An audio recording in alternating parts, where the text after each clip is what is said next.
కానీ సరిగ్గా ఆలోచిస్తే మనం ఈరోజు తపన పడుతున్న, వెంపర్లాడుతున్న, ప్రాకులాడుతున్న, లబలబలాడుతున్న, కొట్టుకుంటున్న, జుట్టు బీక్కుంటున్న వాటన్నిటిని ఒక్కసారి పరిశీలిస్తే మొత్తం మట్టే. మహిమది లేదు. నిద్ర వచ్చిన వాళ్ళు స్తోత్రం చెప్పండి. నా ప్రాణము మంటిని హత్తుకొనుచున్నది అన్న ఒక్క మాటలో ఈరోజు మనం తపన పడే సమస్తము ఉంది.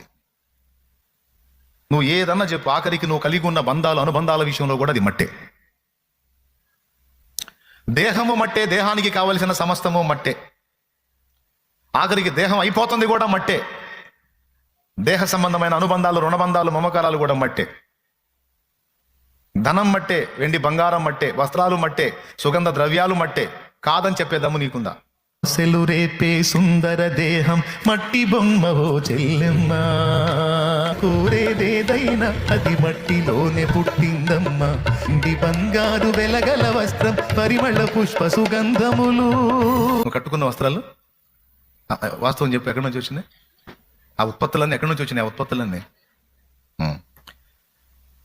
నువ్వు కట్టుకున్న బిల్డింగ్, గుడిసె కానీ, రేకుల షెడ్ కానీ, బిల్డింగ్ కానీ మొత్తం ఎక్కడి నుంచి వచ్చింది? చివరికి ఎందులో కలిసిపోయింది?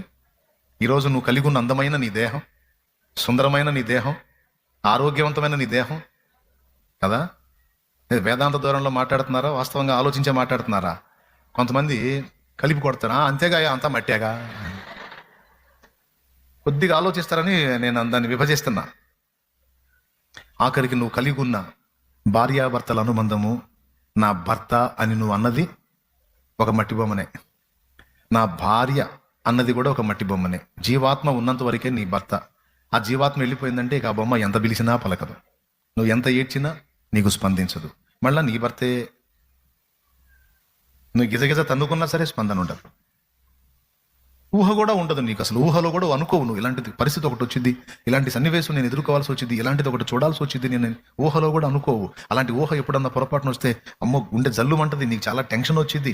అది నీ పిల్లల విషయంలోనైనా, నీ భర్త విషయంలోనైనా, నీ భార్య విషయంలోనైనా, నువ్వెంతో ప్రేమించే నీ అమ్మా నాన్న విషయంలోనైనా. కానీ ఆలోచించు, మీ అమ్మ ఒక బొమ్మే, మీ నాన్న ఒక బొమ్మే. ఆ బొమ్మల్లో జీవాత్మ ఉన్నంత వరకే అవి నిన్ను ప్రేమిస్తాయి, పలకరిస్తాయి, నీ గురించి ఆలోచిస్తాయి, నీ గురించి బాధ్యత తీసుకుంటాయి. ఆ బొమ్మలో ఉన్న జీవాత్మ వెళ్ళిపోయిందంటే ఇంకా అది అచేతనంగా పడి ఉండే బొమ్మ. ఏ మంటి నుండి తీయబడిందో అదే మంటికి తిరిగి పంపబడే బొమ్మ. ఇది నిజం కాదా అమ్మా? ఏమ్మా, వాస్తవం కదా? వాస్తవమే. కానీ ఎట్ట తెంచుకుంటాం అన్నయ్య అనిపిస్తుంది మనసుకి. తెంచుకోమని నేను ఎందుకు చెబుతున్నాను?